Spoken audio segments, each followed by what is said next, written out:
Here are 3 powerful practical takeaways from the Odyssey. I'm John, and every single day I attempt to blow your mind with insights from mythology and symbol. You know the story, the Odyssey. Guy gets out of a war, finds a Cyclops, gets super lost, takes a long time, eventually gets home, kills a bunch of people. You love it. Hidden under the ancient story and layers of deep symbolism are practical takeaways that you in your real current life can use to change, to really make a difference in your inner and outer world. Seriously. First point, what is your Ithaca? It is definitely important to identify the thing that you want most, the thing that you would make sacrifices for. But the whole point of the Odyssey is that for some reason, he just keeps getting further and further away from the thing he wants. On that note, the next point might be, what are your sailors? The sailors in the Odyssey are very strange. They're basically not named, they're barely characters, they're more like narrative devices. And they seem to operate completely opposite to whatever Odysseus wants. He wants to go to Ithaca, they open the bag of winds and they get blown away. Odysseus says, don't eat that cow. Oh, they totally eat that cow. So the sailors might be the part of us that is opposed to the thing we think we want.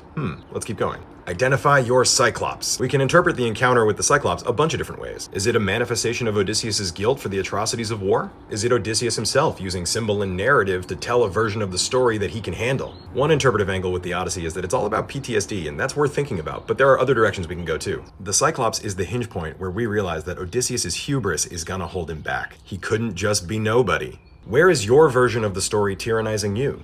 And where are the rotten fruits of your past behaviors catching up with you? Where are you unwilling to be humble or foolish or nobody? And I think that's a hint to another important way we can read the Odyssey. The battle between the polarities within us. Athena and Poseidon, conscious and unconscious, mind and body, will and emotion. All of these things are playing out in us at all times. You know, Odysseus is the champion of Athena. He's the rational guy, the strategy guy, the tricky guy, the talker. He gets things done. He's the king. He's like the ego. But the whole story is about Poseidon being like, hey, wait a minute, buddy. I'm still here. Poseidon is the depths, the emotions, the instincts, the things you don't want to face, the unconscious. And from that point of view, it makes sense that Athena and Poseidon would bicker a lot, right? It's the conscious versus the unconscious. So when Odysseus says, I want to go to Ithaca, but the sailors keep stopping him, they're agents of Poseidon. But it's not just that they're jerks, right? Everything is compensatory. Nature, the psyche, the symbolism, compensation is a huge theme. So Odysseus's comfort with Athena and overreach and hubris has put him in a spot where the unconscious has no longer been given a seat at the table. They say any rejected god becomes a demon, but Poseidon, watch out. So I like to read it as, yeah, Odysseus wants to go home. He wants to go back to Ithaca. That's his major thing. He's willing to sacrifice for it. And there are deep, unconscious, watery, inner world things he has to face before he's ready to go back.